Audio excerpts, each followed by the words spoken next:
3.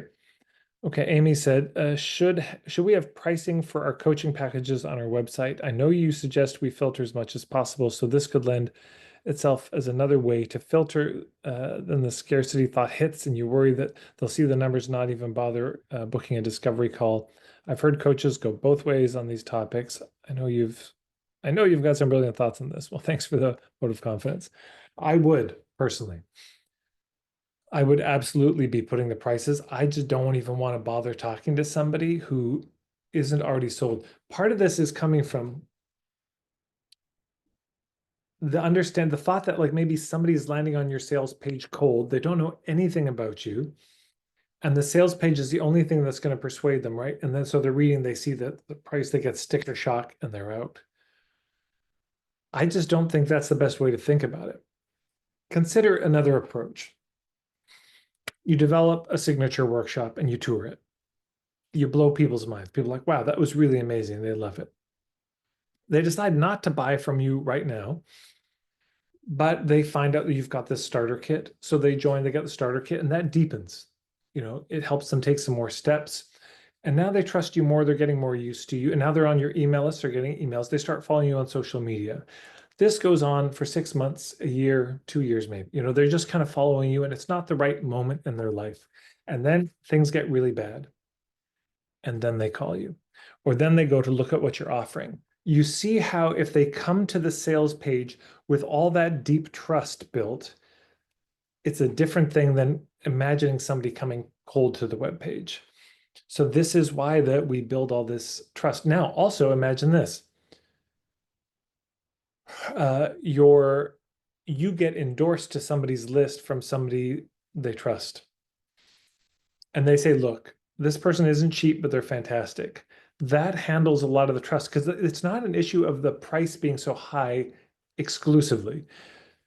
It's that they look at that amount of money and they say, is it worth it? Is this really going to work? I've spent a lot of money and gotten burned before. Will this work? So anything we can do to reduce the risk, to make it safer, can help. And so you can check out, if you go to marketingforhippies.com/risk, you'll see a ton of ideas around how do you lower the risk. It's one. All the pink spoon stuff, the starter kit, your social media, your email list, this builds safety too. Being endorsed by somebody they trust builds safety. And so then the number isn't as big a deal. And it just may not be time. They may look at the number and say that's too much. Well, they were going to say it's too much in person anyways. I mean, that was going to be the reaction. But the starter kit can also help them connect with why it matters. It could be one of the exercises in the starter kit is like, why do you care about this? Why do you want to handle this? What are the consequences you're facing right now by not handling this? That could be in the starter kit.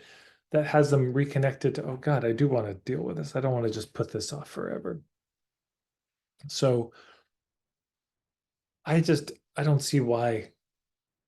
The only reason I see why to hide the price is if you don't have the rest of the pyramid set up. Because then that you know where this tactic comes from. Hide the price. Why? So they'll get on a call with you. And what are you going to do in the call? Try to convince them to buy. And they're not going to get on the call if they see the price is the thing.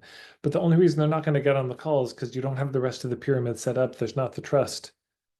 But if they really trust your integrity and there's a discovery call, then they might, and they pass the other filters and they say, look, I want to get on this call because I just don't know about the money.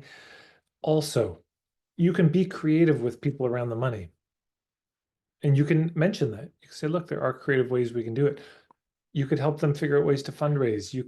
There's payment plans. Look, you can try it for a month, and if it doesn't work out, we'll just prorate it and we'll refund the amount you haven't paid. There's all sorts of ways to go about this. Yeah. I would just always put the price. I do not want to be on a call, name the price, see their eyes go wide and realize I've wasted an hour of my life that I'll never be able to get back, and wasted an hour of their life too. So,